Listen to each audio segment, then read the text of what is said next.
Cala a boca, Maggie. Cala a boca, Maggie. Cala a boca, Meg! Calada, Maggie. Cala a boca, Meg! Cala a boca, Maggie. Essa é sem dúvida uma das falas que você mais ouviu durante toda a série. Afinal, Meg é uma garota excluída, e não falo excluída apenas na escola ou em sua própria família, mas sim excluída por todo o universo de Family Guy. E estamos falando de um desenho onde todos, absolutamente todos, são moralmente questionáveis e a única que parece sempre pagar o preço é a Meg Griffin, ou melhor dizendo, Megatron Griffin, que como seu próprio nome já nos diz, ela é a piada mais cruel do desenho. Mas se você acompanha a família Griffin desde a primeira temporada, sabe que nem sempre foi assim. Meg já se mostrou ser uma garota normal e, por incrível que pareça, amada. Mas as coisas mudaram, e hoje você vai entender como Meg se tornou o saco de pancadas da série. E ainda no final, você vai entender o real motivo que levou a Meg a se tornar essa piada tão pesada. Então, sem mais delongas, no início da série, Meg era uma garota totalmente diferente da versão que conhecemos hoje. Nas primeiras temporadas, ela não era o grande saco de pancadas do desenho. Na verdade, ela era apenas uma garota adolescente comum, cheia de inseguranças e tentando desesperadamente se encaixar nas relações sociais. Como quando ela vê a Connie lambendo um sapo alucinógeno e ajuda a colega a sair de uma situação que seria pega. O Sr. Perle tá vindo. Ah, cara, a gente já era. Coloquem aqui, não vai desconfiar de mim. Muito bem, o que é que está havendo aqui? Olá, Megan. Ei, você não faz parte da turma, pode sair, vai ficar sozinho em outro lugar.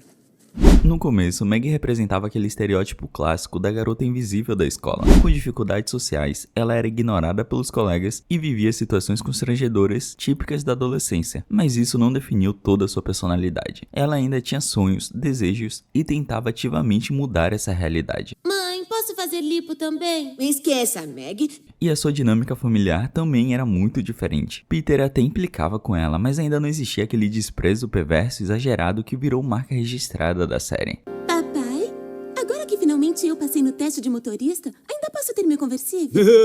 Não, mas estou orgulhoso por você ter conseguido a sua carta. E a Lois, por mais estranho que seja falar isso, era um exemplo de mãe que se mostrava se importar com a presença da sua filha. Também estamos celebrando um dia em que nossa família ficou completa. Hoje não significa nada se a Meg não está aqui. Então, as piores coisas que Meg ouvia vinham do Chris, mas também não passavam de perturbações normais de irmão e irmã. Uau, você tá muito magro, eu tô até com inveja. Obrigado, Meg. Tenho a maior inveja do seu bigode. Eu não tenho bigode. Ou tenho? E é aqui que tudo fica ainda mais interessante. Vendo tudo isso e comparando com as temporadas atuais, nem parece que estamos falando do mesmo Family Guy. O que nos deixa ainda mais curiosos para entendermos como essa garota pensada para retratar problemas da adolescência se tornou a piada mais cruel de todo o desenho. Ou seja, para entendermos essa transformação, é importante descobrirmos quando esse desprezo começou. Na verdade, o primeiro momento em que vemos que Meg não agrada a sua família foi logo no início da primeira temporada, quando ela nasceu. Isso porque Peter estava esperando um menino. Também já tive minha parcela de desapontamento. É uma menina? Você pode ver novamente? E outra situação em que a vemos sendo tratada de uma forma desrespeitosa é no final da segunda temporada. Oh, amor, tem uma sujeirinha aqui. E uma desse lado aqui também. São quase 2 temporadas de distância entre esses casos, então nosso ponto de ruptura ainda não está aqui. Na verdade, a vida de Meg só começa a se tornar um verdadeiro inferno na 4ª temporada. Logo no 3º episódio, vemos que Glenn se mostra um verdadeiro tarado ao ponto de olhar para alguns objetos e imaginar mulheres, mas quando ele vai olhar para Meg, ele não sente nada. Meg, sai da frente. E vocês podem até argumentar que nesse caso Meg é a filha do seu amigo e por isso ele agiu assim. E eu poderia até concordar com vocês, mas no primeiro episódio da 3ª temporada, ele chega pra conversar com ela dessa forma daqui. Oi, Meg. Já fez 18? Não. Oi, Chris. Tudo bem? Bem, eu estou feliz que... Beleza. E com isso então poderíamos pensar que ele agiu dessa forma por ela ser menor de idade. Mas se tratando do Quagmire, nem sempre ele parece se importar com isso. É, um brinde à ostra bêbada, pessoal, onde não pedem carteira de identidade que nem eu. E nesse episódio ainda vemos que Peter fica cego após comer várias moedas. E Lois comenta que todos devem ajudar o pai. E é aí que vemos que quando a própria Meg precisou, ninguém cuidou dela. Ninguém cuidou de mim quando eu perdi os meus braços, minhas pernas e fiquei cega, surda e muda. Sátiras. Ei, Meg, tem uma sátira de Rap Days aqui, mas chamaram de Crap Days. Quer saber? Se você não vai rir, então não vou te fazer companhia. E aquelas perturbações que vinham apenas do seu irmão começaram a vir também do seu pai, como no episódio 14 em que Lois lembra a Peter que a filha apresentaria uma peça na escola, e ele responde dessa forma aqui. Peter, não me diga que esqueceu da peça da Maggie hoje. Mas, Lois, a Meg é péssima. Tudo que ela faz é tão horrível e deprimente. E as simples brincadeirinhas começam a se intensificar no episódio 21, quando os Griffins contratam uma nova empregada. Oi, sou a Joan, sou a sua empregada pra semana. Peter, você empregada. Eu falo a sua língua. Você empregada limpa pra mim, Peter. E no último dia de trabalho dela, Peter resolve aproveitar ao máximo e apronta uma pegadinha com a Maggie. É um presente. É uma melancia de agradecimento por ser um amorzinho. Então, segura pro papai? Tá, claro. Que esquisito. Será que eu devo comer isso? Eu te odeio! Mas Peter também não é o único que começa a rejeitá-la. 2 episódios depois, vemos como Stewie se sente após a irmã lhe dar um beijo na bochecha.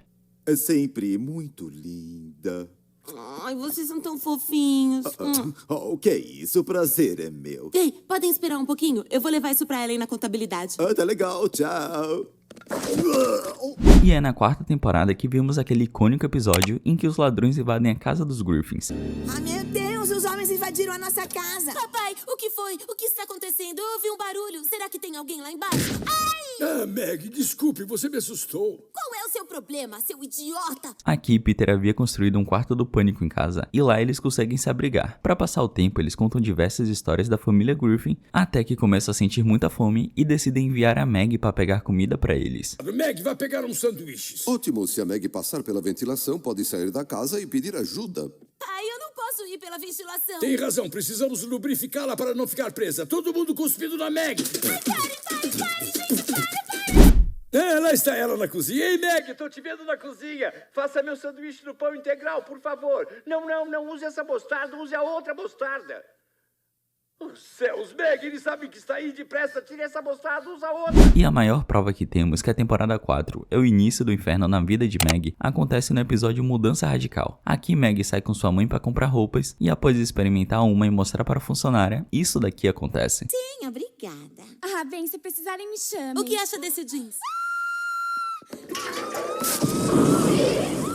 Até então tínhamos visto que as piadas contra Meg estavam voltadas com sua convivência familiar ou escolar, mas a partir daqui todos os outros personagens começam a rejeitá-la, como se a série tivesse se voltado contra ela. E realmente parece que odiar a Meg se torna um pré-requisito para qualquer pessoa dentro da série. Se você acha que Peter e a Lois são cruéis, é porque você ainda não reparou como o próprio universo de Family Guy trata a garota. Aparentemente não importa quem você seja, qual a sua moral ou se você sequer conhece a Maggie Griffin. A primeira reação natural vai ser sempre desprezá-la. Às vezes tem personagens que só aparecem na série para cumprir uma única função, que é zoar a Maggie. Coloca blush aqui e aqui, assim os olhos ficam menos mortos e opacos. Caramba, isso funciona mesmo. Eu vou tentar usar esse truque em mim. Você tem o que chamamos de rosto de caixão fechado. E até quando personagens de outros universos aparecem, Maggie não sai ilesa, como no episódio barrigudo em que os Griffins acabam visitando a família Smith e conhecem o nosso querido Roger. Que raça de cão estranha é essa? Sabe que eu ia perguntar a mesma coisa. A repulsa pela Maggie é tão forte com a Roger que chega a ser instintiva, como por exemplo quando um cego literalmente encosta nela com a bengala e já sente nojo. Que nojo. Ou até mesmo quando ela vai convidar um menino para o baile da escola e a reação é a pior de todas. E eu estava pensando se gostaria de ir comigo. Espera aí. Eu adoraria ir, Maggie, mas tenho que ir ao funeral do meu irmãozinho nessa noite. Imagine só, alguém preferir cometer um crime contra o próprio irmão apenas para ter uma desculpa para não ir no baile com você. Esse é o tipo de coisa que pode acabar totalmente com a autoestima de qualquer pessoa. Imagine então uma adolescente que sempre se mostrou em busca de ser aceita socialmente. E não são só humanos que desprezam ela. No episódio 18 da 17ª temporada, um dinossauro engole a Maggie. E a reação imediata dele é essa daqui. Graças a Deus, tudo voltou ao normal. Ai, que nojo. E pra piorar, ela ainda leva um sermão de sua mãe. E me dá esses óculos, estão sujando o seu rosto. Sem eles eu não vejo. Eles não me dão alegria. E pior, o próprio narrador da série também não aguenta mais ela. Peguei a última piada antes do comercial?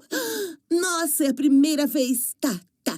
Um padre, um rabino e um francês entram num bar. Família da Pesada volta depois dessas mensagens. Última fala. Não, não é. No fim das contas, o desprezo pela personagem é tão grande que dá pra dizer que os personagens quebram a quarta parede só pra zoar ela. Como no episódio Nosso Brian Idiota, onde os cidadãos de Quahog são capazes de comemorar abertamente quando percebem que um episódio não será focado nela. O Brian publicou outro livro? Deve ser isso aí. Digam a todos que o Brian vai publicar outro livro. Ai, graças a Deus. Achei que ia ser um episódio inteiro sobre a Meg. Mas pra uma menina que sofreu tanto ao longo das temporadas, talvez sua maior dor venha das atitudes da sua família. Como eu havia dito, no início da série vemos uma cena em que Peter fica triste no nascimento da Meg, mas aqui a piada é por ele estar esperando um menino. Mas no decorrer do desenho vemos novamente o nascimento dela, em que Peter muda seu nome no cartório. Certidão de nascimento.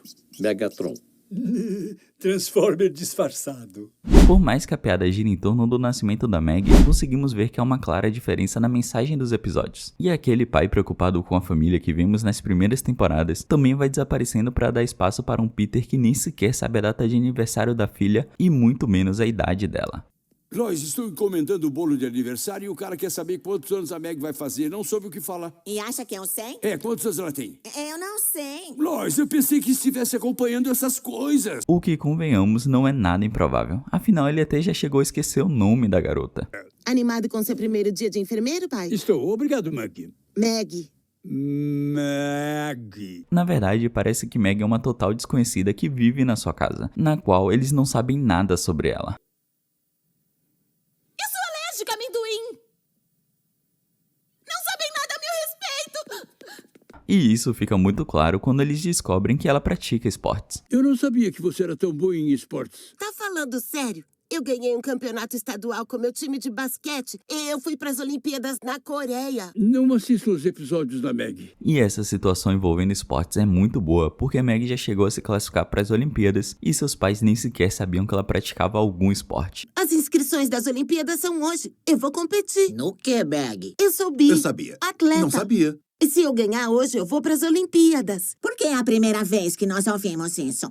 Não é. Ai, meu Deus, como vocês não sabem disso? Eu tô treinando já faz anos. E ao longo da série, Meg é tão negligenciada que já chegou a passar 2 dias presos em uma viga, sem sequer notarem a sua ausência. Tio, o que aconteceu? Só entrou uma farpa nele. Ah, coitadinho. É que essa escada velha está caindo aos pedaços. Não só a escada. A Meg passou 2 dias presa numa viga do telhado. Vamos nos ater às escadas, Brian. Mas no fundo, nós sabemos que isso é devido a um simples fato. Ninguém se importa com ela. E ela também sabe bem disso. Tem que levá-lo ao veterinário. Eu não acredito. O Brian vomita uma vez e você já leva no veterinário. Vomitei a noite passada inteira. Começou bem, continue assim, gordinha. E o pior de tudo é você viver sabendo que seu pai é a pessoa que mais te quer longe de casa. Eu não acredito que fizeram isso comigo. Talvez se acreditassem em mim, nada disso teria acontecido. Meg, amor, ninguém queria você fora daqui mais do que a gente. E até as piadas mais sutis de Peter escondem intenções cruéis contra Meg, como quando ele coloca ela pra fazer tudo que envolva produtos químicos. Meg, você vai cuidar da lavagem da louça, esfregar o chão, lavar a roupa e qualquer coisa que envolva produtos químicos. E eu serei... Por mais que ele não fale nada, nós sabemos a real intenção por trás disso. E se tratando de Peter, ele é a principal representação das intenções dos autores em odiar a Meg. Gente, dá pra baixar o volume? Eu tô tentando estudar pro Enem. Ei, cuidado, Meg. Lembra o que houve quando tive que escolher entre você e a TV? Não se preocupe, Meg está com nossas coisas. Meg, não toma refrigerante! E adoraria ouvir o que você tem a dizer. Por favor, eu quero ouvir. Tá bom, foi muito engraçado, sabe? Eu comecei a trabalhar na segurança... Fim do episódio. Não, uma família da pesada. Olha, não é nada pessoal. Você foi muito profissional na família, mas é o seguinte. Vamos te mandar pro American Dad. Não, o quê? Não! Eles também não ficaram felizes. Posso ver com o de Orville. Eu fico com o American Dad. Meg, você precisa se dar valor. Sério? Ninguém nunca falou que eu era importante. É por isso que você tem que dizer. Então diga. Eu sou importante. Mais alto! Eu sou importante! Cala a boca, Meg. Você não é importante. Ei, pessoal, olhe isso. Meg, não fica de cabeça quente, hein? O quê? Ei, Meg, sua cabeça está muito quente. Pai, você me insultou todos os dias da minha vida. E agora, num único momento que eu preciso, você não fala nada? Tá aqui, seu pai. Do fundo do meu coração, Eu queria que você não tivesse nascido. A Meg. Onde é que tá todo mundo? Não pode ser a Meg. Ela tá conosco aqui no pier. Mas quem é? Alguém dizendo que é a Meg. Me dá isso aqui. Muito bem. Meg, se é você, quando é seu aniversário? 23 de março. Não faço ideia se está certa. Tenha um bom dia, senhor. Peter, Lois, me dói muito acima da cintura dizer que Meg morreu. O quê? Do que está falando? A Meg está bem aqui. Legal. Hora de Bethany Frankel, o esqueleto pirata falante favorito da América. Pai! Pai, sai de cima! Sai de cima, pai! Ei! Ei! Sai de cima da minha irmã! Pai, me dá dinheiro pra fazer aula de dança? Sai fora, sua balofa. Eu pago pra não ver você dançar. Mas também não é só ele que causa esse sofrimento todo nela. Brian, dá só uma olhada. A Meg está xeretando o compartimento de carga. Eu vou assustá-la um pouco.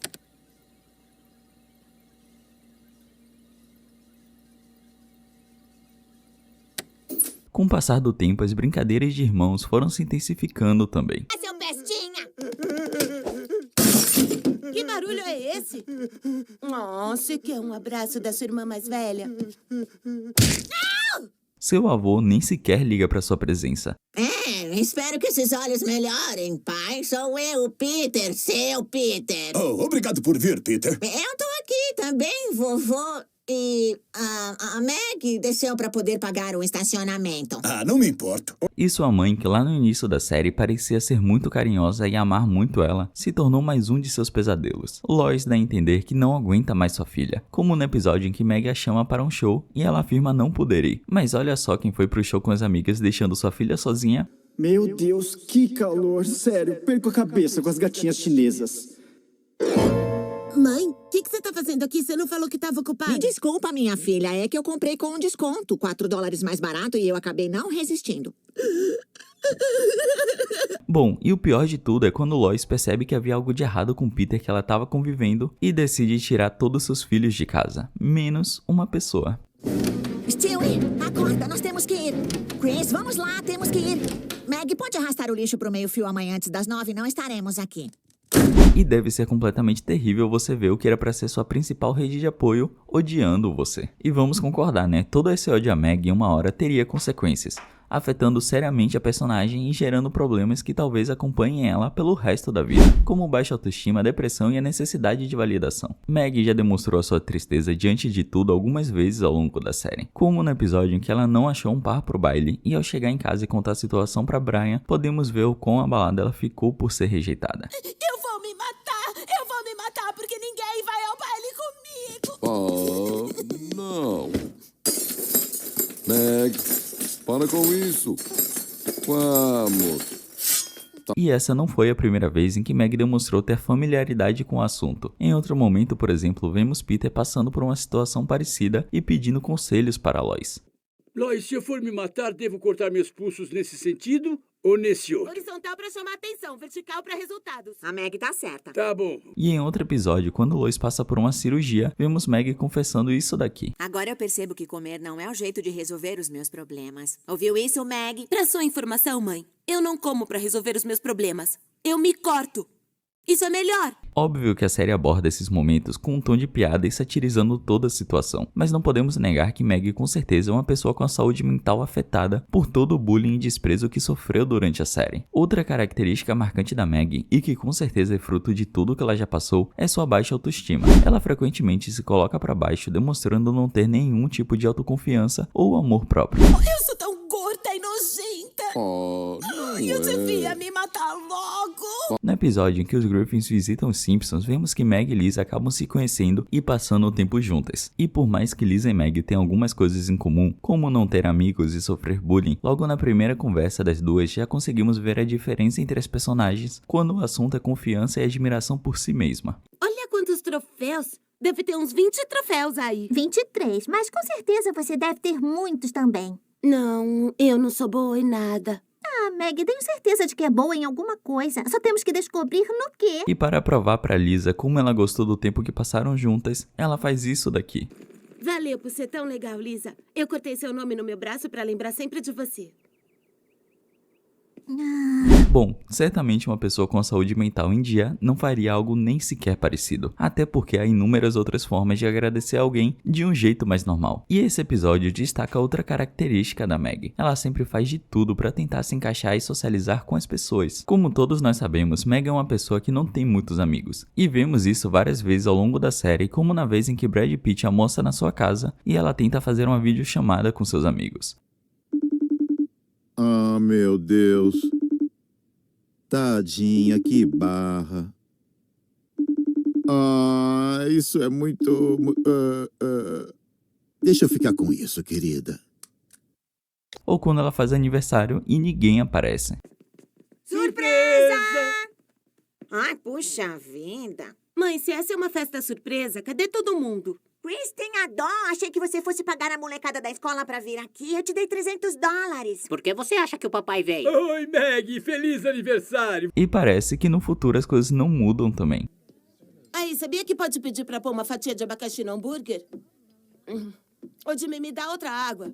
Eu chamo a cerveja light de água. O Jimmy me conhece, ele sabe disso. Vamos lá, time de hockey! Este é por minha conta.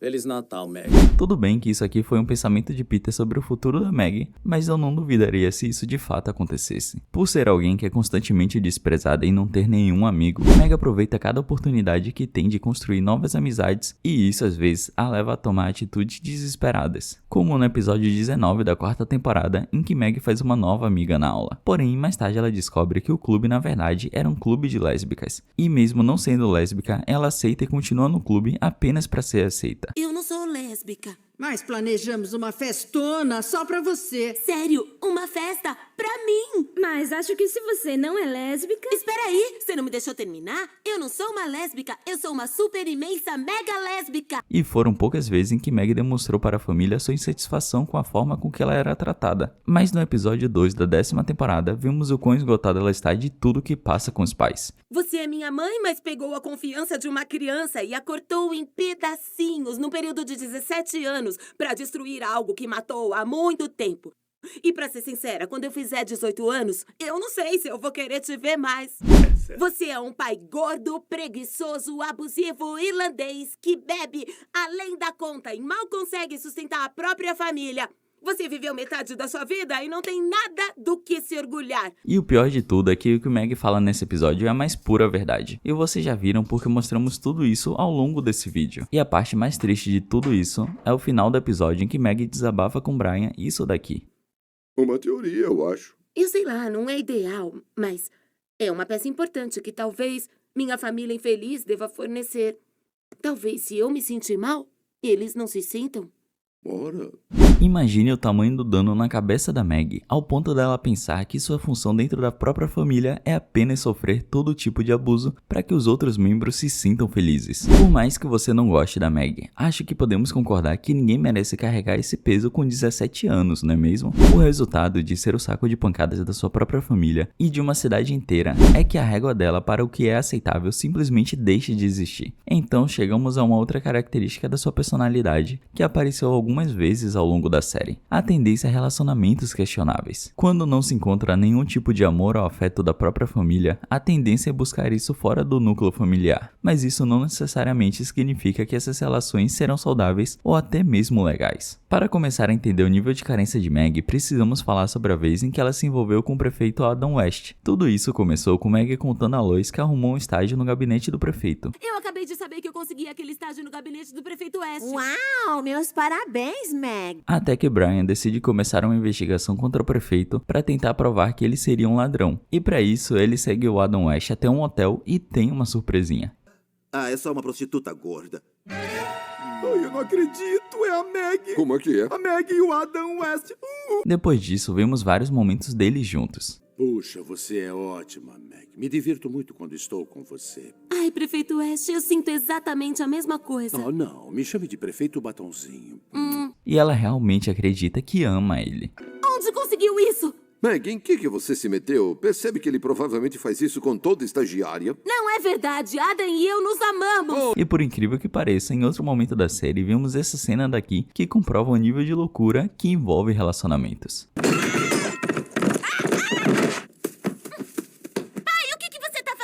Escuta, Meg, isso só vai doer por umas 3 semanas. Que é isso? Este bezerro é meu, Griffin.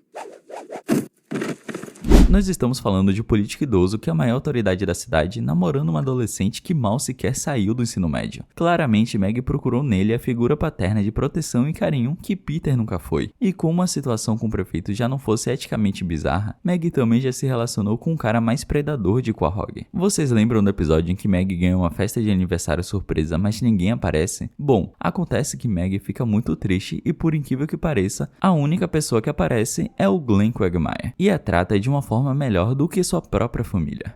Então hoje é um dia especial pra você, né, mocinha? Pega um presentinho aí, ó, toma.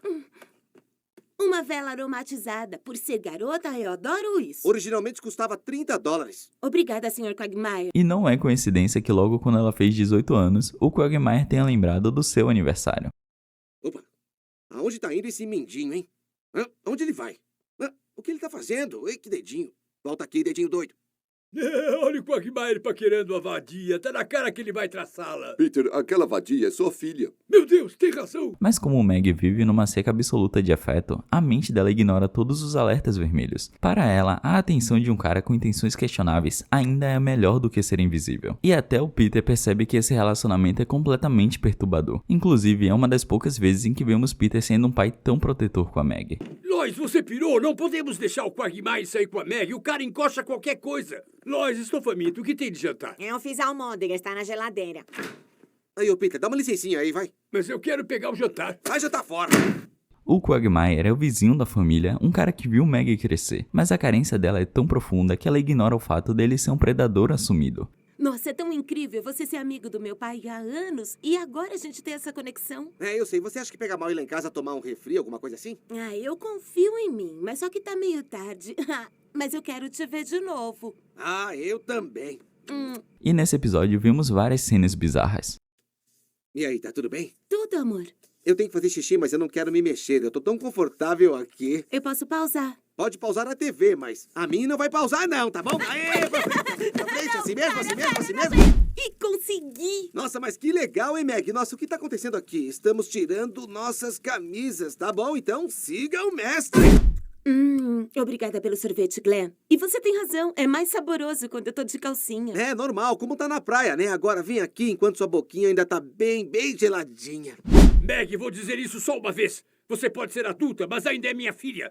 E é meu trabalho te proteger desses tarados. Não importa a sua idade, você vai fazer o que eu mandar e entrar no maldito carro.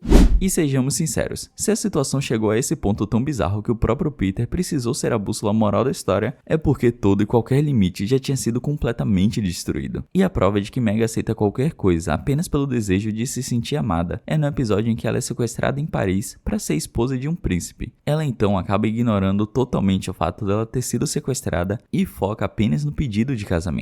Quer ser minha esposa, Princesa Meg? Ah, sim, sim!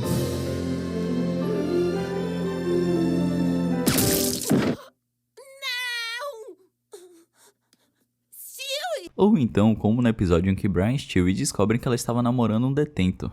Como ficou a condicional? Não muito bem. Parece que eu vou ficar aqui mais uns 3 anos. Ah, não, Luke. Não tenho esperança que vai me esperar, Meg. Eu vou, Luke. Pode levar 10 ou 20 anos que eu vou estar aqui quando você sair. Nós não sabemos como eles se conheceram, mas ao longo do episódio vemos que Meg está perdidamente apaixonada por ele. E depois de Brian contar aos pais sobre os dois, ela desabafa sobre seus sentimentos. Mãe, você não entende! Luke e eu temos uma ligação muito forte. Ele tá lá sozinho e eu também tô aqui sozinha. Nós dois estamos numa prisão. E pelo visto, Luke também estava apaixonado pela garota, ao ponto de fugir da cadeia para encontrá-la. E Meg, além de achar tudo isso normal, ainda abriga Luke em sua casa. O que, claro, resultou mais tarde na sua própria prisão. Então, se vai levá-lo pra prisão, vai ter que me levar junto. Eu sei, a intenção é essa. Você está presa por abrigar um detento fugitivo. Tá legal, isso é muito justo, porque afinal de contas é o escondido. O quê? E aqui, novamente, Meg se envolve com um homem mais velho com caráter e atitudes duvidosas, além de ser um ex-presidiário. E como vocês já perceberam, Meg também tem uma habilidade de enxergar coisas que não existem apenas para estar em um relacionamento, como ignorar diferenças de idade ou até mesmo a orientação sexual do seu parceiro, como no episódio 6 da temporada 19, em que ela tem alguns momentos de interação com Bruce, e acaba percebendo que eles têm algumas coisas em comum, o que já é suficiente para ela se apaixonar por ele e começarem a namorar. Adivinhem quem tem um namorado? Entra. Oi, pessoal. Oi. Acontece que Bruce é um cara que a cidade inteira sabe que é abertamente gay, porém Meg ou não percebe ou decide ignorar completamente isso. Ah, pelo amor de Deus, tenho 99% de certeza que Bruce é gay. O quê? Mãe, ele trabalha meio período na Lush. É ele e tipo 10 garotas, mãe, na boa. Ele é super pegador. E como se não pudesse piorar, Bruce pede Meg em casamento e claramente ele está nessa apenas para agradar seus pais. Então, esses dois pombinhos vão juntar as escovas? Sim, um casamento hétero, como vocês sempre quiseram. Pelo menos no final, Meg percebeu e não foi adiante com toda essa ideia de casamento. Desculpa, eu não posso fazer isso. Eu sei que não quer realmente se casar comigo. Só tá fazendo isso para deixar os seus pais felizes. E eu sei. Bom, acho que eu sei de tudo sobre você. Mas convenhamos, que só o fato dela ter chegado até o altar com um cara que claramente estava usando ela como um escudo para agradar os próprios pais, mostra o fundo do poço da autoestima da Meg. E ela quase sacrificou o próprio futuro só para ter uma ilusão passageira de que alguém finalmente a escolheu. E depois de tudo isso, a pergunta que fica é: por que Meg se tornou o saco de pancadas em Family Guy? Mas antes de eu te contar o motivo, te peço encarecidamente para se inscrever no canal. Mais de 90% das pessoas que nos assistem não são inscritas, e a sua inscrição vai nos deixar muito feliz, além de te deixar atualizado de cada vídeo que lançarmos. Agradeço desde já e sem mais delongas, vamos ao que interessa. Bom, essa é uma pergunta que todo fã da Meg gostaria de saber, até porque a princípio a série não tem nenhuma explicação lógica para isso. Como vimos, o sofrimento dela se tornou uma piada recorrente com o passar das temporadas, até porque Meg foi pensada para ser uma adolescente na qual as outras garotas conseguissem se identificar com a personagem. E a princípio a resposta que parecia ser mais óbvia para essa pergunta é que Meg se tornou o que é apenas para exagerar sua característica de menina sofrida. Até porque a quarta temporada foi o ponto de ruptura para diversos outros personagens, e isso tem um motivo bem claro. A série foi cancelada após a terceira temporada devido à baixa audiência na TV no ano de 2002, e após o seu retorno em 2005, a série volta com humor mais ácido, com Peter mais irresponsável e Stewie mais sarcástico, além de, claro, várias outras mudanças em outros personagens. Então, parece ser esse o motivo pelo qual a Meg se tornou a piada que ela é hoje. Mas, algum tempo atrás, o próprio criador da série revelou uma outra resposta para essa pergunta, que por sinal é bem mais simples e menos elaborada. Basicamente, os roteiristas da série não sabiam como escrever para garotas adolescentes. Como o objetivo da Meg era buscar a identificação das meninas que estavam passando por situações parecidas com as dela, era preciso conhecer esses problemas femininos para abordá-lo na série. Porém, o grupo de roteiristas do desenho era composto principalmente por homens que não sabiam escrever para adolescentes, e por isso tinham dificuldade de retratá-la da forma mais realista possível. E para contornar isso, acharam que seria uma boa extravasar suas frustrações criativas, fazendo Meg passar por tamanho sofrimento. E como eu disse, quem afirmou tudo isso foi o próprio criador da série, o Seth MacFarlane, em uma publicação do Hollywood Insiders. E você pode encontrar essa e outras informações em um texto do site Postz, redigido pela escritora Stephanie Romer. E como eu disse, essa nem era a pergunta mais difícil de responder. A mais difícil com certeza é: por que eles não contrataram uma roteirista mulher para retratar Meg da melhor forma possível? A coitada da garota sofreu por mais de 20 temporadas apenas porque quem a criou não sabia como escrevê-la. E o tema Meg Griffin ainda é um grande debate. Enquanto alguns sentem pena de como ela é e por tudo que ela passou, outros acham que ela é a melhor piada da série. O que você acha? De qual lado você está? Deixa aí nos comentários e um forte abraço.